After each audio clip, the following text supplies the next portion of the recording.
যখন আল্লাহর শরীয়ত যারা মানে তাদেরকে আপনি অপমানজনক বক্তব্য বলবেন, এর অর্থ হচ্ছে আপনার আল্লাহর শরীয়তের বিরুদ্ধে অবস্থান নিলেন। যখন দাড়িওয়ালাদেরকে অপমান করবেন, যখন আল্লাহর বিধান যারা প্রবর্তন করতে চায় তাদের বিরুদ্ধে অবস্থান নেবেন, আল্লাহর বিধানের কথা যখন বলা হবে তখন আপনি সেটা শুনতে চাইবেন না, তখন আপনার অন্তরে কি আছে সেটাও আল্লাহ জানেন, এবং সেটার জন্য আপনি প্রস্তুত থাকুন। কবরে যাওয়ার সময় আল্লাহর মিল্লাতে রাসূলুল্লাহ আপনাকে দেওয়া হচ্ছে না, আল্লাহর মিল্লাতে ইহুদ ওয়ান নাসারা আপনি কবরে যাবেন। আর কবরে গেলে প্রশ্ন উত্তর দেওয়ার জন্য আপনি প্রস্তুত থাকেন, আপনি কি আল্লাহকে রব মেনেছেন কিনা, আল্লাহর বিধান আল্লাহর শরীয়ত মানছেন কিনা। রব মানলে তো শরীয়ত উত্তর দিতে হবে, উত্তর যদি দিতে হয় আল্লাহর শরীয়ত বাস্তবায়ন করতে হবে। আপনার বিশ্বাস আছে কিনা আমি জানি না, বেশিরভাগ মানুষই কি বিশ্বাস করে কবরের উপরে প্রশ্ন উত্তর দিতে হবে। এই প্রশ্নের উত্তর যদি বিশ্বাস থাকে তাহলে অন্যায়টা করতে পারে না।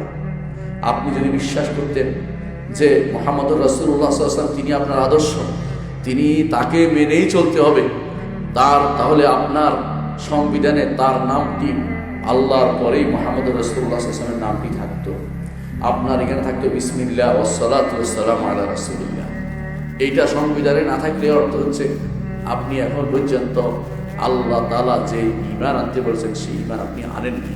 আপনি তৌফিক চেয়েছেন, মিল করতে চেয়েছেন, বিভিন্ন খান থেকে ধার করে একটা বানাতে চেয়েছেন।